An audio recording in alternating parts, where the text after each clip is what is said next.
먼저 시장의 개념을 들어가기 전에 우리가 시장을 얘기할 때 완전 경쟁 시장과 불완전 경쟁 시장으로 많이 구분합니다. 그래서 과연 완전 경쟁 시장은 어떤 시장이고 불완전 경쟁 시장은 어떤 시장인지를 소개해 드리도록 하겠습니다. 학문적인 이제 접근을 한번 해보는 겁니다.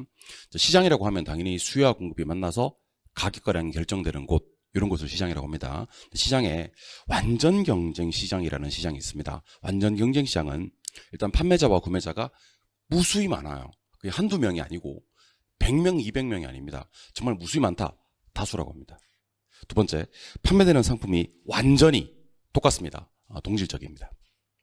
시장의 진입과 퇴거가 자유롭습니다. 들락날락하는 게 엄청 자유롭다. 그리고 요 말, 지금 좀 어려운 말이지만 완전한 모든 정보를 다 알고 있는 시장이 완전 경쟁 시장입니다. 그리고 두 가지 더, 완전 경쟁 시장은 동질적인 물건을 무수히 많은 판매자와 구매자가 동일한 가격으로 사고 파는 시장입니다. 일물 일가의 법칙이 성립하는 시장입니다. 일물 일가라는 것은 편하게 생각하셔도 돼요.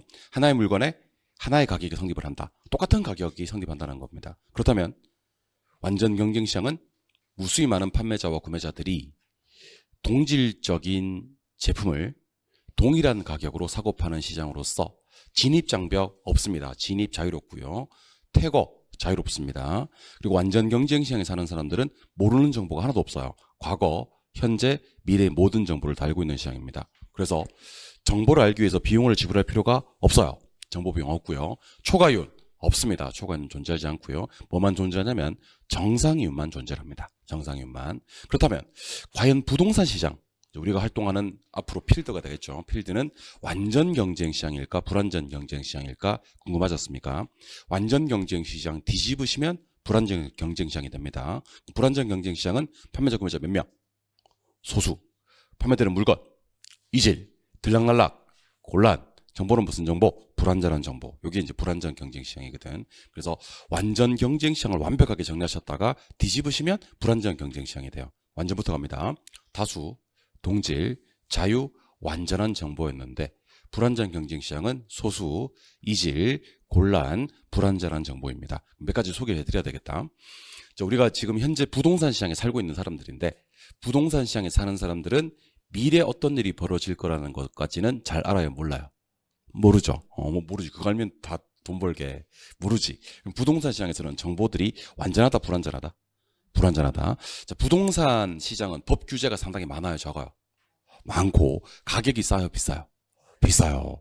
그리고 요즘에 그 자영업 하시는 분들이 많이 힘들어 하시는데, 자유롭게 이렇게 퇴거하기가 힘들대요. 뭐 때문에? 원상 회복기 때문에.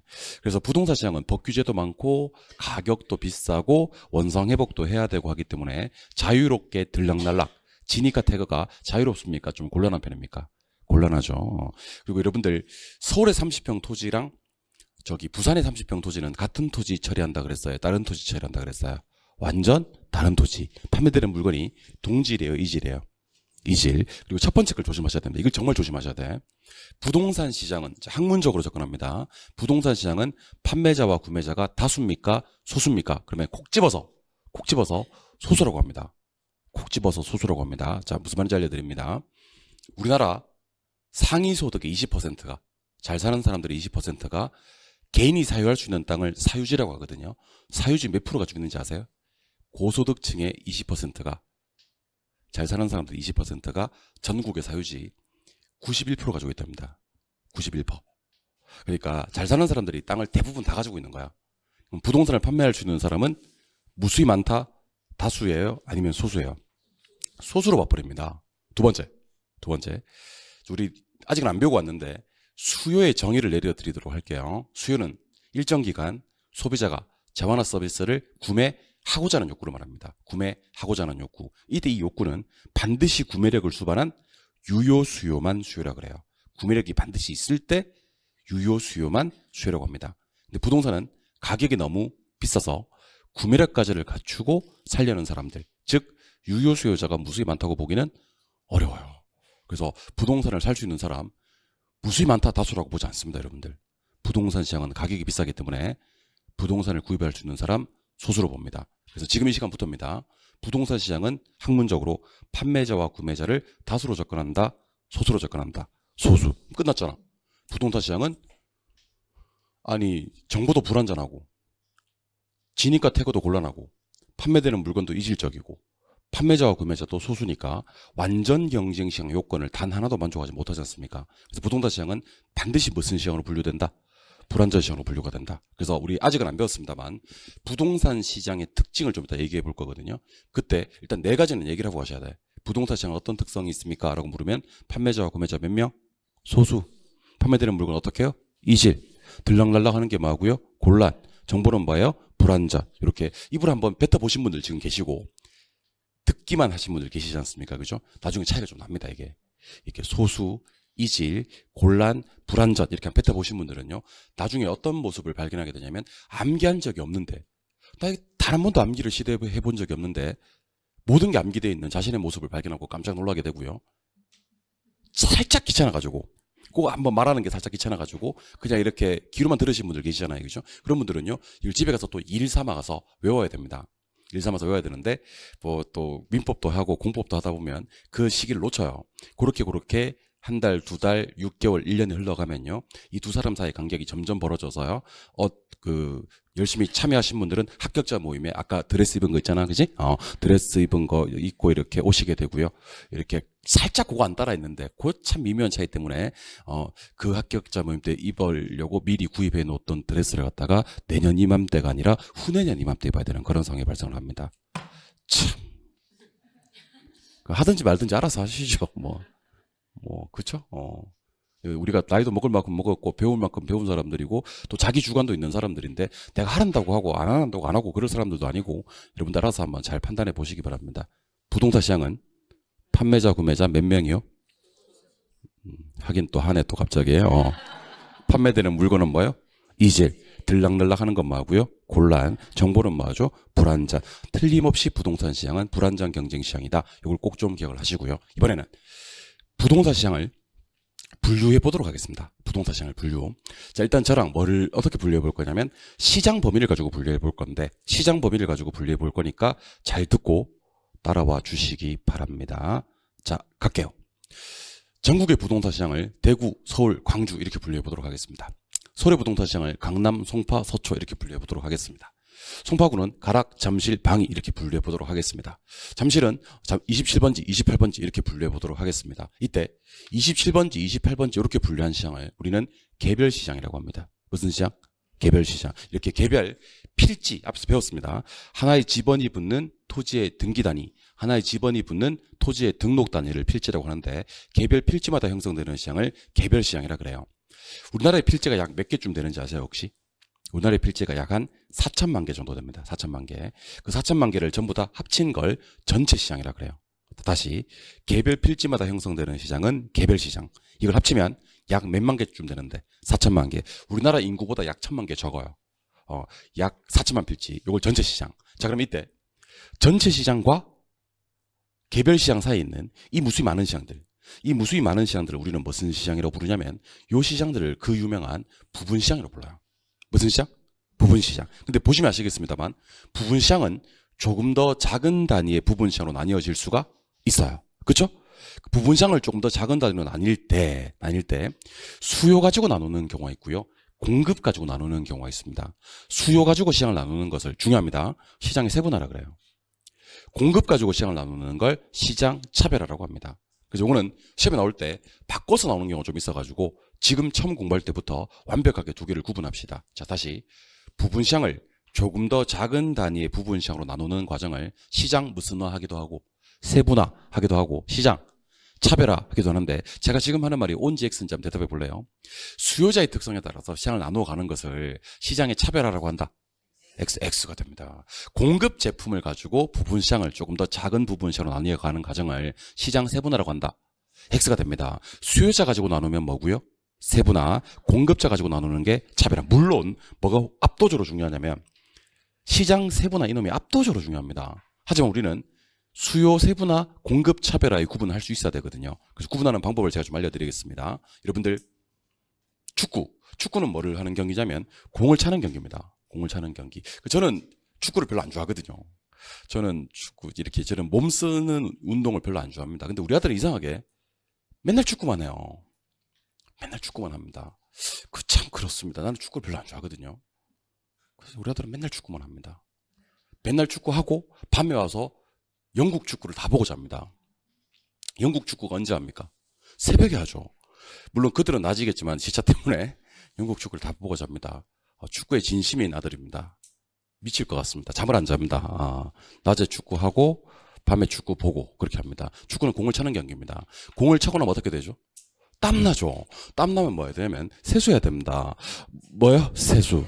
그래서 여러분들은 잘 봐야 돼. 나 잘 봐야 돼. 이 공 차고 세수하고, 공 차고 세수하고 하는 것을 꼭 좀 기억해 주시기 바랍니다. 아시겠어요? 뭐부터 차야 돼? 공부터 차야 돼. 공을 차고 나면 땀 나잖아요. 그죠? 그럼 뭐 하고요? 세수하고. 공 차고 세수하고 공 차고 세수하고를 반드시 기억하시기 바랍니다. 공급 가지고 시작 나누는 게 뭐라고요? 차별화. 수요 가지고 시작 나누는 게 무슨 화? 세분화. 압도적으로 중요한 건 뭐라고? 세분화. 자, 그럼 지금부터 세분화 한번 해보겠습니다. 수요자 가지고 시장을 세분화 한번 해보겠습니다. 상당히 중요한 얘기가 나오는데 한번 들어보시기 바랍니다. 제가 삼성물산에서 지은 30평 아파트를 갖다가 가지고 예를 한번 들어보도록 하겠습니다. 삼성에서 지은 30평 레미안입니다. 똑같은 시공과 똑같은 자재를 사용한 아파트입니다. 서울에 있느냐, 서울 강남에 있느냐, 저기 시골에 있느냐에 따라서 가격이 같습니까? 다릅니까? 다르죠. 뭐 어떤 삼성에서 지은 30평 아파트는 50억 하기도 합니까? 어떤 애들은 1억 5천밖에 안 하기도 합니까? 아니, 똑같은 시공과 자재를 사용해서 지은 아파트지만 이 두 개는 똑같은 물건으로 본다, 다른 물건으로 본다. 다른 물건. 이건 동질, 이질. 그런데 자, 갑니다.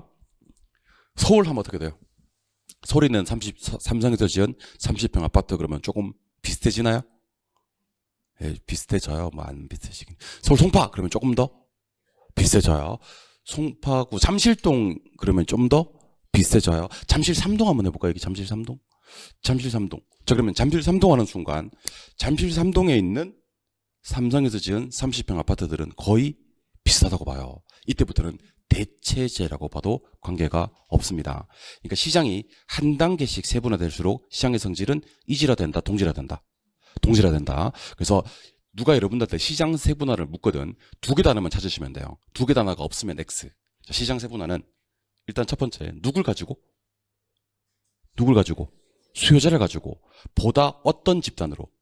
동질적인 소집단으로 시장을 구분해 가는 것을 시장 세분화라고 합니다. 그러니까 여러분들 전국에 있는 부동산들보다는 뭐가 더 비슷해지고 서울에 있는 부동산들보다는 서울 송파구에 있는 부동산, 서울 송파구에 있는 부동산보다는 서울 송파구 잠실동에 있는 부동산들이 시장의 성질이 좀 더 비슷해진다는 얘기입니다. 시장의 세분화를 한 단계 거치면 거칠수록 시장의 성질은 동질화된다. 그래서 수요자를 가지고 보다 동질적인 소집단으로 시장을 나누어 가는 것을 시장 세분화라고 한다. 요까지 요 페이지 다 외워버립시다. 외우고 가자. 자, 시장은 크게 완전 경쟁 시장과 보지 말고 하는 게 중요합니다. 시장은 크게 완전 경쟁 시장과 불완전 경쟁 시장이 있는데 완전 경쟁 시장은 판매자 구매자 몇 명? 다수. 보지 않고 하는 거 맞나요? 예, 판매되는 물건은 동질, 들락날락 하는 거, 자유, 정보는 어떤 정보? 완전한. 그에 반해서 부동산 시장처럼 불완전한 경쟁 시장은 판매자 구매자 소수, 판매되는 물건 이질, 들락날락 하는 거, 곤란, 정보는 불완전합니다. 부동산 시장은요. 전체 시장, 부분 시장, 개별 시장으로 나뉘어지거든요. 개별 필지마다 형성되는 시장은 개별 시장이고요. 이걸 합치면 전체 시장이고요. 그 사이에 있는 시장을 부분 시장이라고 합니다. 부분 시장은 조금 더 작은 단위의 부분 시장으로 나눌 수가 있습니다. 부분 시장을 조금 더 작은 단위의 부분 시장으로 나누는 짓을 시장 세분화라고 하기도 하고 시장 차별화라고 하기도 하는데 이렇게 공급 가지고 시장 나누는 게 무슨 하고요? 차별하고요. 이 수요 가지고 이렇게 시장을 나누는 걸 뭐라고 합니까? 세분화라고 합니다. 시장 세분화는 누구 가지고요? 수요자 가지고요. 보다 어떤 집단으로? 동질적인 소집단으로 시장을 구분하고 나누어 가는 것을 시장 세분화라고 한다. 기억해 주시면 좋을 것 같습니다. 아시겠죠? 예. 오른쪽 페이지. 이번에는 우리가 활동할 필드, 부동산 시장의 특성에 대해서 한번 살펴보는 시간을 갖도록 할 거예요. 일로 오세요. 자, 부동산 시장은 아까 말씀드렸는데 부동산 시장은 불완전한 경쟁 시장이다 그랬습니다. 기억나십니까? 그리고 숫자 뭐가 나와 있어요? 4가 나와 있어요? 그럼 보지 말고 이제 한번 해봐야 되겠다. 부동산 시장은 불완전한 경쟁 시장이니까 판매자 구매자 소수, 판매되는 물건 이질, 들락날락, 곤란, 정보는 불완전합니다. 그리고 또 부동산 시장의 특성들이 몇 개쯤 있냐면 8개쯤 더 있습니다. 출발할게요. 부동산 시장은요. 토지의 특성, 부동성 때문에 국지성이라는 특성이 있습니다. 부동성 때문에 국지성이라는 특성이 있습니다. 국지성은 앞에서 배웠습니다. 솔직히 말씀해 주세요. 이거 배웠습니까? 진짜 안 배웠습니까? 배웠습니다. 부동산 시장은 전국적으로 시장이 형성된다 그랬어요. 지역마다 따로따로 시장이 형성된다 그랬어요. 지역마다 따로따로. 그래서 이 부동산 시장은 참 재밌는 게 제가 이제 그래도 제가 어떤 직업군에 있는 사람보다도 공인중개사를 제일 많이 아는 사람일 거 아닙니까? 그렇지 않겠어요? 저보다 공인중개사 많이 아는 사람이 있겠어요? 없을걸? 손 들어봐.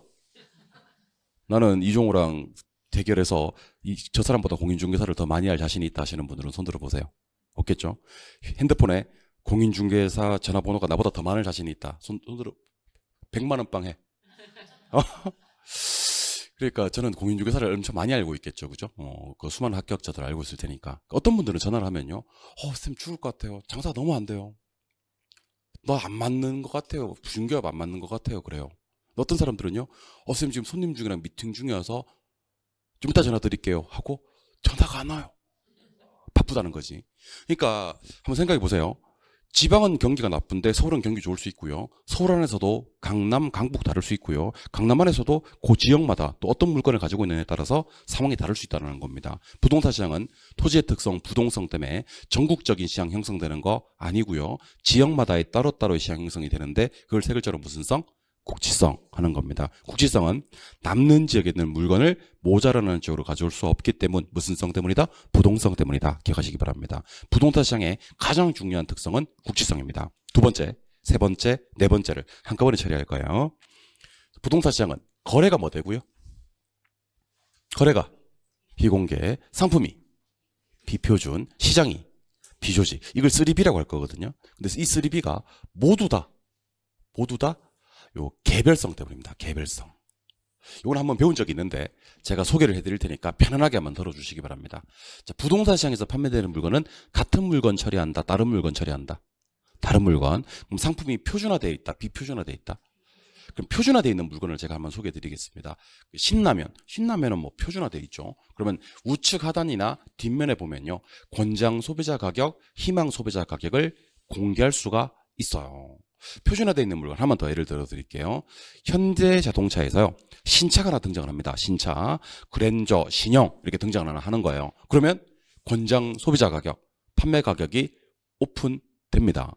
그러니까 일반적으로 표준화되어 있는 물건들은요. 거래 가격이 공개되거든요. 근데 부동산은 물건마다 가격이 다 다르기 때문에 판매 가격을 권장 소비자 가격을 희망 소비자 가격을 오픈하기가 어렵다. 거래 가격이 비공개된다 그래요. 거래 가격이 뭐 된다? 비공개된다. 그 이유는 상품이 뭐이기 때문이다? 비표준화되어 있기 때문이다. 마지막으로 그래서 부동산 시장은 상당히 시장이 비조직적인 시장이라 그래요. 자, 그럼 제가 지금부터 조직적인 시장을 좀 알려드리겠습니다. 조직적인 시장은 통제가 용이한 시장은 조직적인 시장이에요.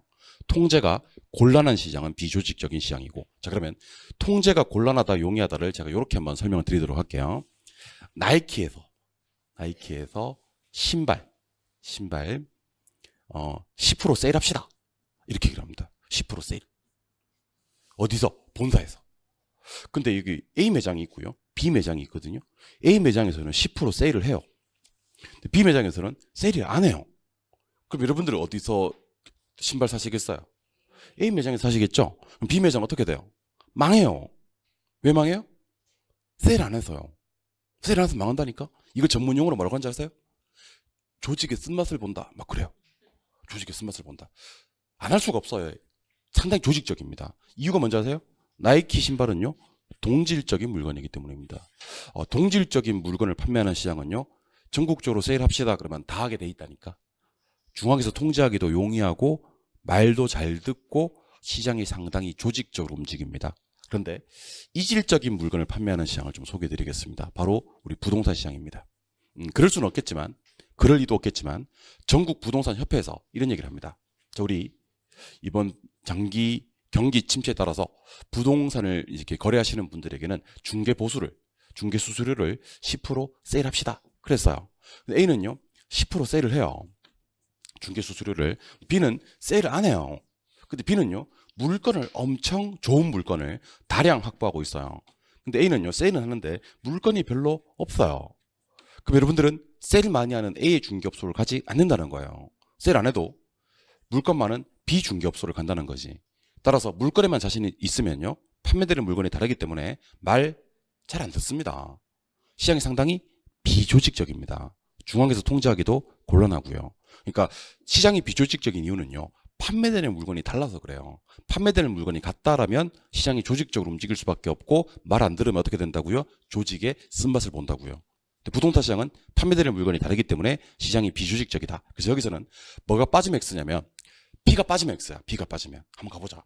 부동산 시장은 거래가 공개된다. X. 뭐요? 비공개된다. 부동산 시장은 상품이 표준적이다. X. 비표준적이다. 부동산 시장은 시장이 상당히 조직적이다. X. 많이 나오는 겁니다. 이거. 비조직적이다. 근데 3B는 전부 다 무슨 성? 개별성. 이번에는 부동산 시장은 수급 조절이 뭐하다? 곤란하고 사고 파는 데 걸리는 기간, 매매 기간이 장기고 법적 규제가 뭐하다? 과다하다. 자, 여러분들 저랑 편안하게 들어주시면 돼요. 부동산 시장은 수급 조절이 곤란한데 한 개만 얘기해 보라 그러면 원톱은 이겁니다. 부증성 때문입니다. 부증성 때문에 수급 조절이 곤란해요. 부증성 때문에. 증가될 수가 없기 때문에. 자, 근데 부동산 시장은 증가만 안 되는 게 아니에요. 뭐도 안 되냐면 감소도 안 돼요. 이동도 안 돼요. 대체도 안 돼요. 그래서 앞으로 저한테 부동산학을 배우신 분들은요, 수급 조절이 안 되는 이유를 4가지로 다 얘기할 수 있어야 될 것 같습니다. 뭐로 정리하시면 제일 좋으냐면요, 아파트와 새우깡 가지고 정리하시면 제일 좋습니다. 새우깡 모자랍니다. 그러면 공장 가동하면 됩니다. 야근 작업하면 돼요. 그럼 뭐가 되니까? 증가가 되니까 수급 조절이 되는데 아파트 모자랍니다. 이거 증가시킬 수 있어요? 없어요? 없어요. 당연히 증가가 안 되잖아. 무슨 성? 부증성. 두 번째, 새우깡은요, 시장에 물량이 너무 많이 출하가 되었습니다. 어떻게 하면 됩니까? 생산 라인 닫으면 됩니다. 생산 라인을 닫아버리면 이미 공급된 새우깡은 사람들이 사 먹잖아요. 뭐 되기 시작해요? 소모되기 시작해요. 소모된다는 것을 다른 말로 뭐 되기 시작한다? 감소되기 시작한다. 부동산 시장은 already 이미 공급된 부동산을 감소시킬 수가 없어요. 감소시킬 수 없는 이유는 영속성. 다 눈치가 좀 있어야지. 뭐 했잖아? 부증성 했잖아. 다음 영속성이겠지. 세 번째, 새우깡은 어떻게 수급 조절을 하냐면요, 남는 지역에 있는 물건을 모자라는 지역으로 가져와 버리면 됩니다. 그럼 수급 조절이 되거든. 부동산은 남는 지역의 물건을 모자라는 지역으로 가져올 수가 없다. 이동이 안 되는 겁니다. 왜요? 대가리 치워드릴까요? 예, 부동성 때문입니다. 마지막으로 부동산 못 움직이지만 가져올 수 있다 쳐요. 가져올 수 있다 칩시다. 그냥 못 가져오는데, 자, 그러면 서울의 새우깡으로 광주의 새우깡을 대신할 수 있어요? 없어요? 있어요. 같은 물건이거든. 근데 서울의 아파트를 광주 아파트로 대신할 수가 없어요. 서울 사람들이 섭섭해요. 이게 얼마짜리인데 그런다니까요. 부동산은요, 뭐 할 수 없어요. 대체할 수가 없는 물건입니다. 무슨 성? 개별성. 그래서 지금부터 상황에 맞는 수급 조절이 안 되는 이유를 얘기해 주시기 바랍니다. 증가 안 돼요. 부증성. 대답 안 하면 나 혼자 할 거예요. 하기 싫으면 안 해도 돼요. 하기 싫어? 하지 마요. 내가 혼자 할게. 자, 증가 안 돼요. 부증성. 감소 안 돼요. 영속성. 사람이 뭐 하는 짓이야 이게. 이동 안 돼요. 부동성. 대체 안 돼요. 개별성. 잘했어요. 이렇게 뭐 하는 짓이야 이게. 그러니까 여러분들 해주시면 얼마나 부드러워요. 그죠? 증가 안 되는 이유, 감소 안 되는 이유, 이동 안 되는 이유, 대체 안 되는 이유까지를 한번 정리해 주시면 좋을 것 같고요.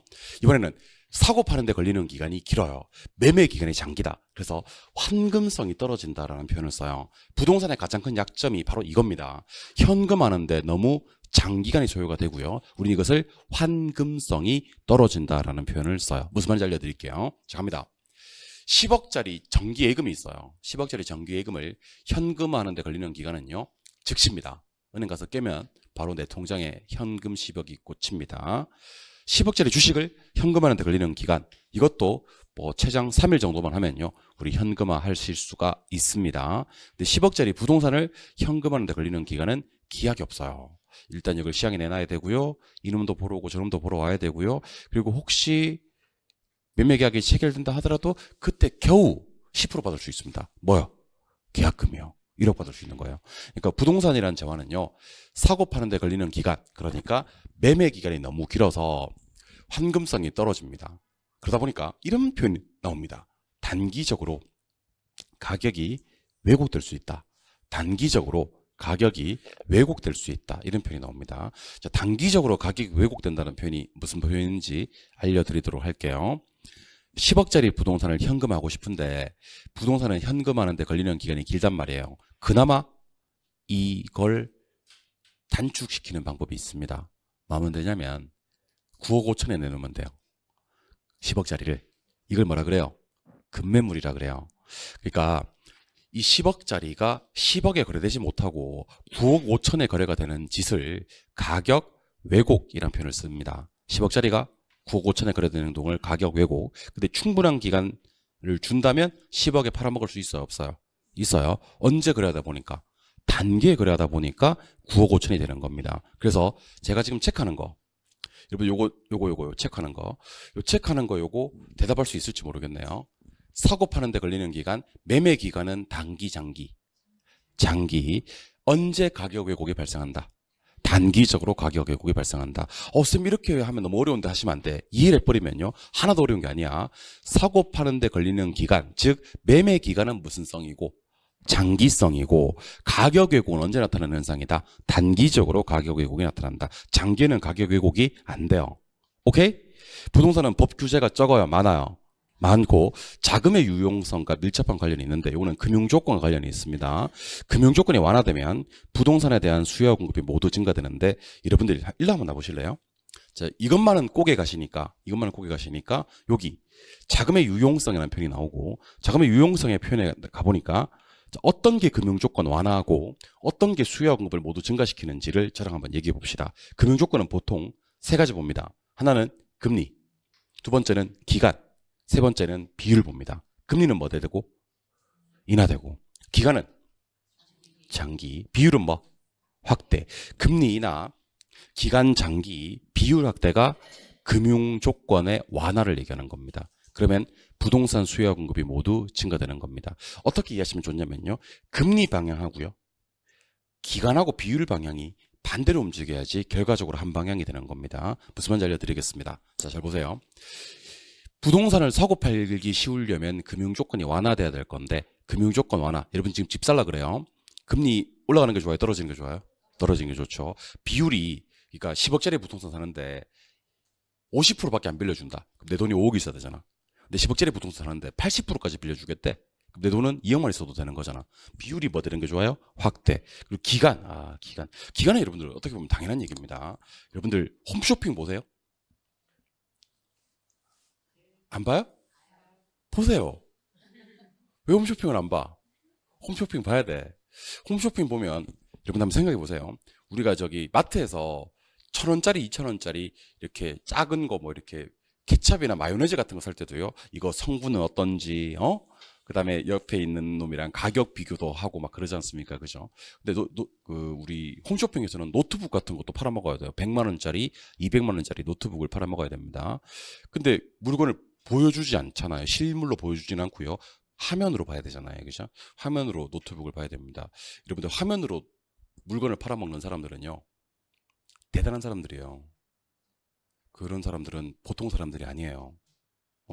제가 예전에 한 3년 전에 제가 홈쇼핑 게스트로 CJ 오쇼핑 거기 게스트로 나갔었어요. 그 사당 쪽에 있더라고. 그때 이제 우리 메가랜드 이거 상품 판다고.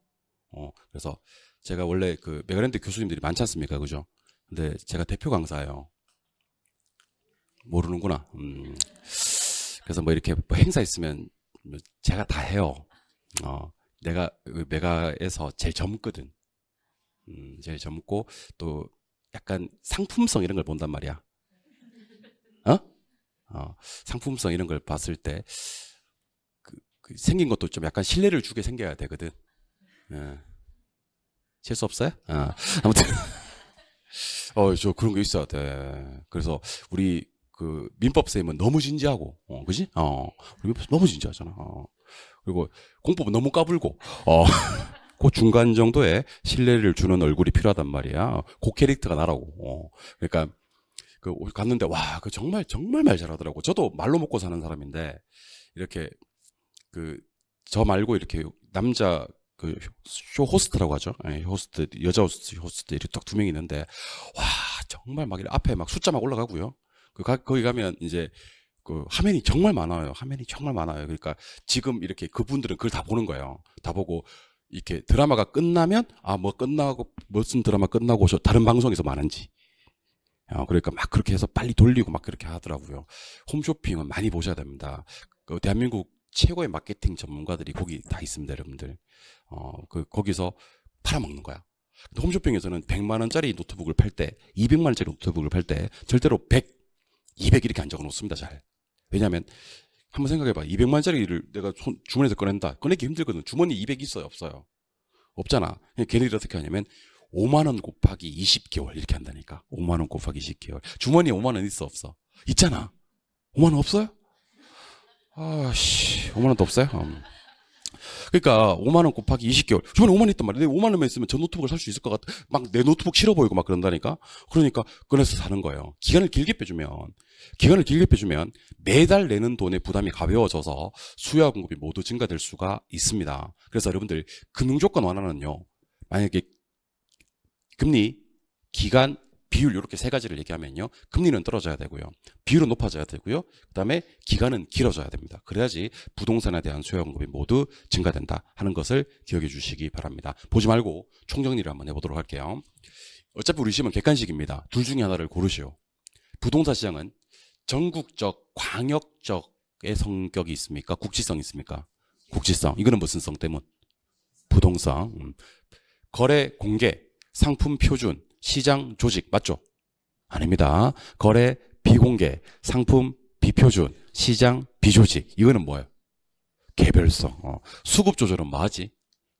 곤란하지. 증가 안 되는 이유는요? 부증성. 또 나 혼자 대답한다? 감소 안 된다? 영속성. 이동 안 된다? 부동성. 대체 안 된다? 개별성. 이렇게 하는 겁니다. 그 다음에 매매 기간, 사고 파는 데 걸리는 기간은 단기, 장기. 그래서 황금성이 떨어지잖아요. 그래서 가격 왜곡이 발생할 수 있습니다. 언제? 단기적으로. 그러니까 매매 기간은 장기성, 단기적으로 가격 왜곡 이렇게 할 수 있어야 되는 겁니다. 무슨 말 이해하셨죠? 그 다음에 법적 규제는 어떻고요? 과다. 자금의 유용성과 관계가 있는데 자금의 유용성은요. 금융조건과 밀접한 관련이 있습니다. 금융조건이 완화돼야 부동산에 대한 수요와 공급이 모두 증가될 건데 금융조건의 완화란 금리의 인하, 대출기간, 장기, 대출 비율 확대가 수요와 공급을 모두 증가시키는 금융조건의 완화입니다. 그래서 이거는 여러분들이 당연히 알아야 되는 겁니다. 만약에 지금 여기서 이제 중개업을 하시는 분들은 노원의 부동산 경기가 지금 너무 과열되었다. 그럼 정부가 정책을 발표할 거 아닙니까? 그죠? 손님들한테 얘기해야 됩니다. 지금 아마 좀 있으면 부동산 관련 대책이 나올 건데 금융조건이 강화될 겁니다라고 손님한테 얘기해 줄 수 있어야 되는 거예요. 그럼 손님은 금융조건 강화가 뭔지 모르니까 조만간 금리가 말 겁니다. 오를 겁니다. 대출 기간이 축소될 겁니다. 대출 비율도 축소될 겁니다. 강화될 거니까 지금 좋을 때 금융조건이 완화된 시점에서 구입을 하셔야 됩니다. 이렇게 여러분들이 얘기를 해주셔야 되는 거예요. 아시겠어요? 그러니까 간혹 우리 쌤들 중에서도 부동산학 개론은 실무 나가면 필요 없어.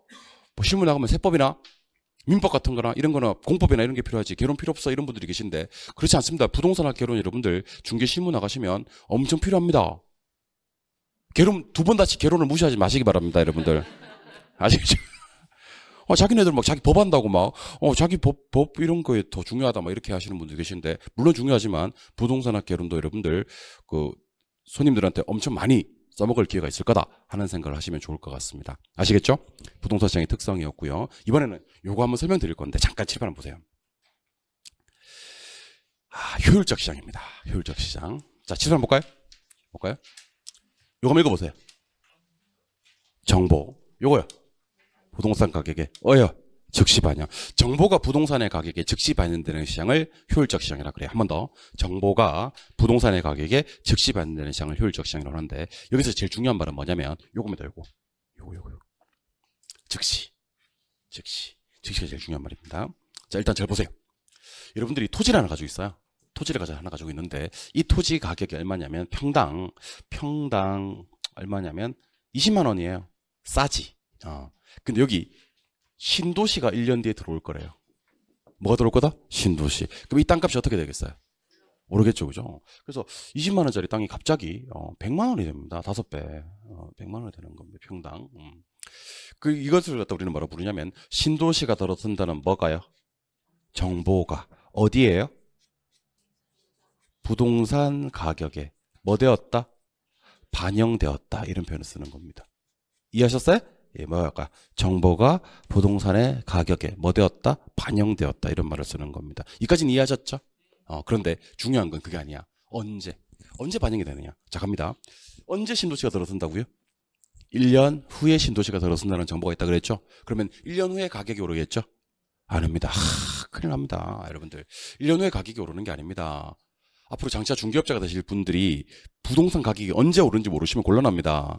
1년 후에 정보가 지금 나왔습니다. 1년 후에 이 지역에 신도시가 들어설 거야. 하지만 땅값은 언제 오른다? 즉시 오릅니다. 즉시. 이게 중요합니다. 다시 저 보세요. 아파트 간 놈이 있는데 이 아파트 3년 뒤에 재건축될 거래요. 지금 아니고 3년 뒤에 재건축될. 결정 났어요. 오늘. 결정 났습니다. 아파트 가격 오르죠. 3년 뒤에 오르죠. 즉시 오릅니다. 그 얘기를 손님한테 해주라니까. 그걸 우리는 뭐라고 부른다? 효율적 시장이라고 한다니까. 효율적 시장에서는요, 정보가 부동산의 가격에 즉시 반영이 됩니다. 이게 원래 어디 적용하던 이론이냐면 주식에 적용하던 이론이에요. 자, 여러분 잘 보시고. 신약이 개발됩니다. 제약회사에 신약이 개발됩니다. 이 신약이 상당히 좋은 신약이래요. 막 먹으면 살 빠진데 막 바로 막 많이 처먹어도 막 그런 약이 개발됐다 그러더라고. 아무튼 뭐 많이 먹어도 개발되는 다이어트 약이 개발됐대요. 그러면 이 회사는요 실적이 좋아지겠죠. 그러면 앞으로 이 회사는 실적이 좋아질 거니까 당연히 수익이 많이 늘어날 겁니다. 하지만 주가는 언제 오른다? 즉시 오른다. 정보라는 놈은요 그 정보가 실현되는 미래 시점에서 가격이 반영되는 것이 아니라 정보가 나오는 즉시 가격이 반영이 되더라 하는 것을 효율적 시장이라고 합니다. 그러니까 중요한 단어가 뭔지 모르니까 맨날 효율적 시장이 뭐예요? 그러면 저 효율적 시장 뭐 그 있잖아 왜 효율적 시장 그리고 대답을 못하는 거예요. 다 대답 못해도 돼요. 두 글자는 대답해야 됩니다. 뭐요? 즉시. 정보란 놈은 부동산의 가격에 즉시 영어로는 immediately 즉시 바로 당장 반영이 된다는 것을 효율적 시장이라고 합니다. 정보란 놈은 부동산의 가격이 즉시 반영이 됩니다. 이때 정보 종류가 세 가지가 있습니다. 정보 종류가. 자, 가자. 무슨 정보 있고요? 과거 정보, 또 현재 정보, 또 미래 정보. 그래서 우리는 이걸 이름하여 사람 이름처럼 기억할 겁니다. 과연미 이렇게 할 겁니다. 뭐요? 과연미. 과거, 현재, 미래. 과연미 정보가 있습니다. 자, 그럼 제가 질문 좀 드려봐야 되겠다. 과거 정보, 현재 정보, 미래 정보 중에서 가장 우수한 정보는 뭘까요? 미래지. 그 다음 현재지. 그 다음 과거지. 여러분 제가 설득을 한번 시켜볼게요. 여러분들이 치르시는 시험은 36회 맞습니까? 지금 여러분들 36회 시험을 여러분들이 준비하고 있고요. 그럼 35회까지가 있습니다. 그리고 제가 지금 현재 강의하고 있고요. 맞아요? 그럼 36회 시험은 미래네, 그지? 35회까지는 과거고. 그쵸? 그러면 과거 이미 출제되어 버린 문제를 뭐라 그래요? 기출문제라고 합니다. 많이 어려워요? 이미 출제되어 버린 문제를 이미 기자 써서 기출문제라고 합니다. 기출문제를 보는데 100만 원 내놔요. 그럼 내놓겠어, 안 내놓겠어? 안 내놔. 과거 정보는요 그만큼의 값어치가 없다니까. 그래서 나중에 한 3월달 5월달쯤 되면요 기출문제집에서 뭐 한 3, 4만 원에 팔아요. 기출문제 100만 원까지 줄 필요 없습니다. 과거 정보는 그만큼 가격이 높지 않습니다. 오케이? 현재 제 강의 듣는데 100만 원쯤 내놓으세요. 그럼 내놓겠어요, 안 내놓겠어요? 내놔야 됩니다. 그게 학원비쯤 됩니다. 뭘 안 내놔요? 내놔!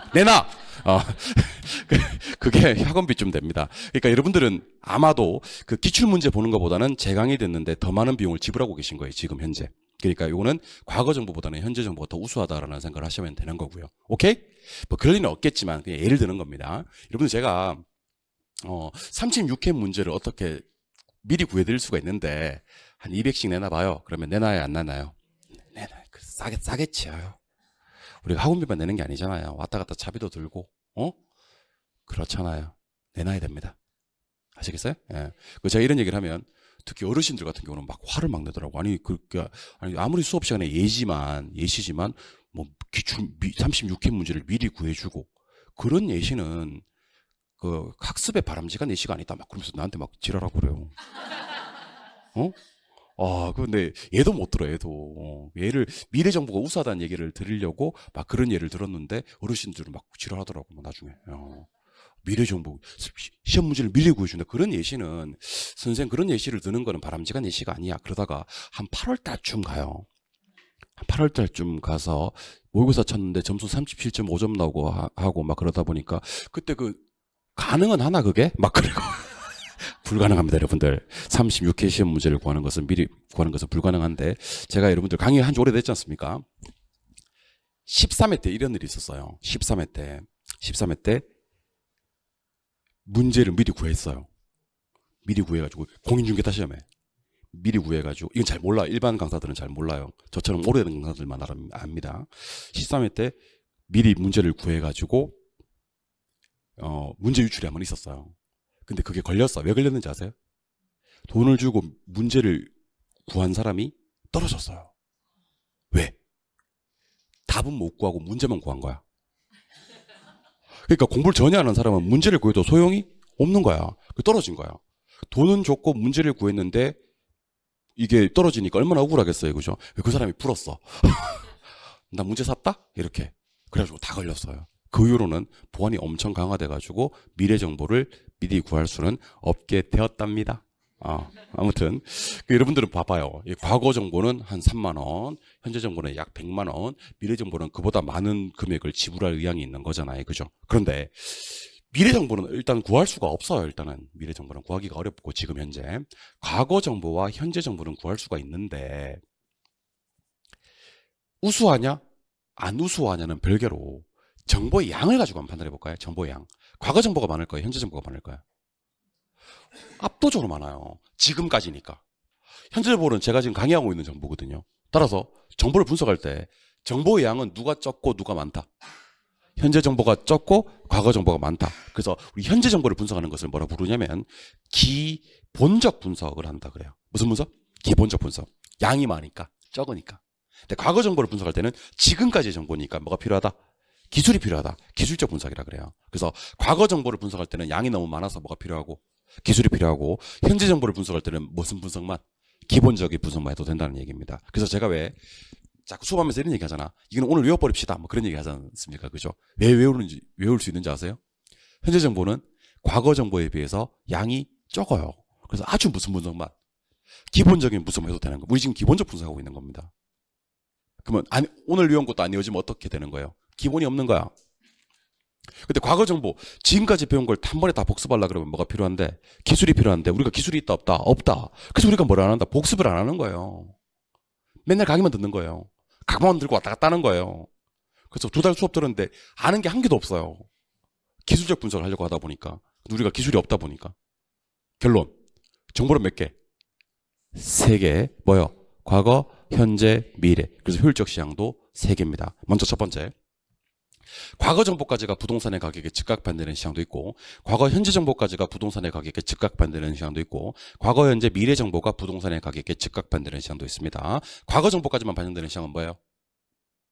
약성율적 시향이라 그래요. 과거 현재 정보까지가 반영되는 시향은 뭐라 그래요? 준강성율적 시향이라 그래요. 과거 현재 미래 정보까지가 부동산의 가격에 즉각 반대되는 시향은 뭐라 그래요? 강성율적 시향이라 그래요. 영어로는 이렇게 얘기합니다. 약성은 weak라 그래요. weak.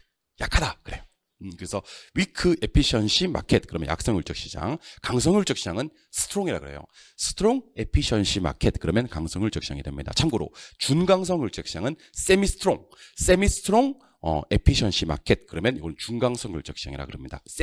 semi란 표현 어떨 때 쓰냐면 준 할 때 semi라는 표현을 써요. 아시겠어요? 우리가 영어로 결승전을 뭐라고 하는지 아세요? 결승전을 final 그래요. 결승전 final. 그럼 준결승전 있겠지, 그치? 그때는 뭐라고 한다? 세미파이널 그런다니까. 그래서 위크 하면 뭐야? 약성. 스트롱 하면 뭐야? 강성. 세미 스트롱 그러면요 중강성. 근데 여러분들 요걸 제가 벤 다이그램에 옮겨놓은 게 이거거든요. 잠깐 고개를 들어서 저를 좀 바라봐 주세요, 여러분들. 잠깐 고개를 들어서 저를 좀 바라봐 주세요. 정보 종류 몇 개? 3개. 뭐요? 과연미. 한 번 더. 정보 종류 몇 개? 3개. 뭐라고요? 과연미. 자, 가보자. 정보가 부동산의 가격에 즉각 반영되는 시장을 효율적 시장이라고 하는데 요거 과거 약성 맞아요? 예. 현재 중강성 맞아요? 예. 미래 강성 맞아요? 아니에요. 이렇게 하시면 정말 큰일 납니다, 여러분들. 큰일 납니다. 과거 약성 맞아요? 대답 안 하기 시작했네요. 과거 약성 맞아요. 과거 약성 맞아요. 과거 약성 맞아요? 예. 현재 중강성 맞아요? 아니라고요. 과거 현재가 중강성이에요. 미래 강성 맞아요? 아니라고요. 과거 현재 미래가 강성이라고요. 따라서 효율적 시장은 어떤 관계가 성립을 하냐면 포함 관계가 성립을 해요. 무슨 관계? 포함. 무조건 어디서 출발? 과거에서 출발. 그럼 내가 거꾸로 물을 테니까 대답해요. 약상은요? 과거 정보가 부동산의 가격에 즉각 반영되어 있습니다. 우리 학원에 지금 어떤 분이 계시냐면요. 못 들은 척 하는 분이 계셔요. 분명히 들었는데 못 들은 척 하는 분이. 그러니까 모르면 대답을 안 하면 되지. 지금 제가 약성이요 그러니까 예? 뭐 이렇게 우리 학원에 지금 못 듣는 척하는 분이 계셔요. 다시 약성에 반영되어 있는 정보요. 과거. 중강성은요? 그렇지. 그게 중요합니다. 과거와 현재 해야 됩니다. 강성은요? 과거, 현재, 미래. 그러니까 밑에 그림 틀리고 위에 그림 맞다. 이거는 여러분들 이미지로 인식하시기 바랍니다. 다시 약성이요? 중강성이요? 좋아요. 강성이요? 그때 사실 강성에서는 과거, 현재, 미래라는 표현을 쓰기도 하지만 모든 정보라고 하기도 합니다. 왜냐하면 과거 정보, 현재 정보, 미래 정보를 합쳐서 우리는 모든 정보라고 하거든요. 오케이? 자, 그러면 잘 보시고요. 원 보이세요? 원 안에 정보 알면 정상 이유는 없고요. 원 밖에 정보 알면 정상을 초과하는 이유는 얻어요. 그러니까 여러분들 지금 저랑 이 정상 이윤과 초과 이윤 게임이 머릿속에 있어야 되거든. 자, 보세요. 남들이 50만 원의 이윤을 얻어요. 나도 50만 원의 이윤을 얻어요. 내가 얻고 있는 이유는요. 정상 이윤이에요. 그러니까 상당히 추상적 개념이죠. 그리고 상대적으로 개념이 정해집니다. 정상 이윤, 초과 이윤은요. 상대적 개념이에요. 남들이 50만 원 얻고 있는데 나도 50만 원 얻고 있을 때 나는 무슨 이윤? 정상 이윤. 어떤 놈이 100만 원의 이윤을 얻고 있대요. 그럼 대답하셔야 되겠다. 이 놈은 50만 원의 무슨 이윤가? 정상 이윤가? 나머지 50만 원의 뭐? 초과 이윤을 얻는 거예요. 그래서 초과 이윤이라는 것은 정상 이윤을 초과하는 부분만 얘기해 주셔야 되는 겁니다. 이해하셨습니까? 자, 절 보죠. 남들만큼의 정보를 알고 있다. 무슨 이윤? 정상 이윤. 남보다 더 많은 정보를 알고 있다. 초과 이윤. 자, 약성에 사는 사람들은 어떤 정보를 다 알까? 과거 정보를 다 알겠지. 자, 효율적 시장의 정의 기억납니까? 뭐가요? 정보가 어디에? 가격에 어떻게 해요? 즉시 반영되는 시장입니다. 그럼 약성에 사는 사람들은 과거 정보가 부동산의 가격에 즉시 반영되었으니까 무슨 정보까지는 다 알겠다. 과거 정보까지는 다 알겠다. 즉시 반영되어 있으니까. 그럼 내가 약성에 살아요. 다른 사람들 무슨 정보 다 알아요? 과거. 나도 과거. 무슨 이윤 얻어요? 정상에 넣는 거야. 근데 내가 만약에 중요합니다. 약성에 살면서 현재와 미래 정보를 알아냈어. 약성에 사는 사람들이 무슨 이윤 얻어? 초과 이윤 얻는 거예요. 무슨 이윤 얻는다고요? 초과 이윤. 자, 중강성. 사람들 무슨 정보 알고 있어요? 과거부터 시작해야 돼. 과거, 현재. 그럼 내가 중강성에서 과거, 현재 알면 정상 이윤. 못 들었어요? 중강성에서 과거, 현재, 정상 이윤, 미래, 초과 이윤. 내가 강성에 살아요. 강성에 살아요? 자, 그러면 과거, 현재, 미래 다 알아도 정상 이윤밖에 못 얻는 거예요. 초과 이윤 얻을 수가 없다. 그래서 여러분들 이거 뭐예요? 이거 원이죠. 원. 자, 잘 들어요. 원 안에 정보 알면 정상 이윤, 원 밖에 정보 알면 초과 이윤. 원 몇 개 보여요? 3개. 자, 이게 약성원 맞아요? 약성에서 과 정상 이윤 이렇게 하시면 됩니다. 내가 약성에서 과 하면 여러분들은 정상 이윤, 약성에서 현미 하면 초과 이윤, 중강성에서 과현 정상 이윤, 중강성에서 미 초과 이윤, 강성에서는 과현미 정상 이윤, 초과 이윤은요 얻을 수 없어요. 이렇게 얘기해 주시면 됩니다. 다 알려드렸어요. 다시 약성에 살아요? 과 정상 이윤, 현미 초과 이윤, 중강성에서는요 과현 정상 이윤, 미 초과 이윤, 강성에서는 과현미 정상 이윤, 초과 이윤은요 없어요. 초과 이윤이 절대로 없는 시장이 강성효율적 시장입니다. 이해하셨어요? 이때 우리 앞에서 완전 경쟁 시장 배웠다 안 배웠다? 배웠다. 가자. 완전 경쟁 시장은 판매자 구매자 몇 명? 다수. 좋습니다. 판매되는 상품 동질 좋습니다. 들락날락 자유 좋습니다. 정보 완전한 정보. 근데 이 완전한 정보를 제가 뭐라 그랬죠? 모든 정보라 그랬습니다. 완전 경쟁 시장에 사는 사람들도 모든 정보를 다 알고요. 강성률적 시장에 사는 사람들도 모든 정보를 다 알아요. 모든 정보 다 알 때 벌어지는 일을 알려드릴게요. 모든 정보 다 알면 정보를 알기 위해서 비용을 지불할 필요가 없어요. 뭐가 없다고요? 정보 비용이 없어요. 제가 방금 얘기해 드렸어요. 초과 이윤이 있댔어요? 없댔어요? 없어요. 하지만 정상 이윤은 있어요? 없어요? 있어요. 정상 이윤이 있어요. 그러니까 여러분들 제가 걱정되는 게 뭔지 아세요? 완전과 강성에서는 없는 거 2개 있고 있는 거 1개 있는데 저는 막 탄력받아가지고 사람들 공부하다 보면 탄력받기도 하거든요. 3개 다 없다 그럴까 봐 걱정이 되는 거예요.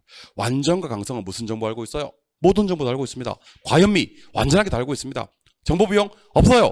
초과 이윤 없어요. 정상 이윤 없어요. 하면 절단 나는 거야. 다 죽는 거야. 가보자. 완전과 강성은 무슨 정보를 알고 있어요? 모든 정보. 뭐요? 과현미. 좀 모르는 정보가 없기 때문에 정보를 알기 위해서 비용을 지불할 필요가 없어요.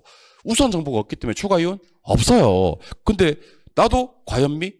너도 과현미? 그럼 우리 모두 무슨 이유는 정상 이유는 얻어지는 겁니다. 이해하셨습니까? 그래서 이해하기 쉽게 필기할 거 1개도 없어요. 일로 오세요. 과, 약성, 과현, 중강성, 과현미, 강성. 원 안에 무슨 이윤? 정상 이윤. 원 밖에 초과 이윤. 가자. 약성, 과, 정상 이윤. 약성에서 현미, 초과 이윤. 중강성에서 과현, 정상 이윤. 미, 초과 이윤. 강성에서 과현미, 정상 이윤. 초과 이윤 없어요. 근데 누구는 똑같은데.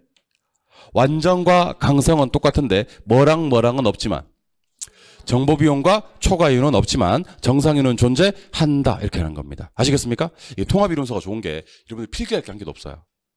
여러분들 필기할 걸 갖다가 내가 박스에 다 넣어놨어요. 아시겠어요?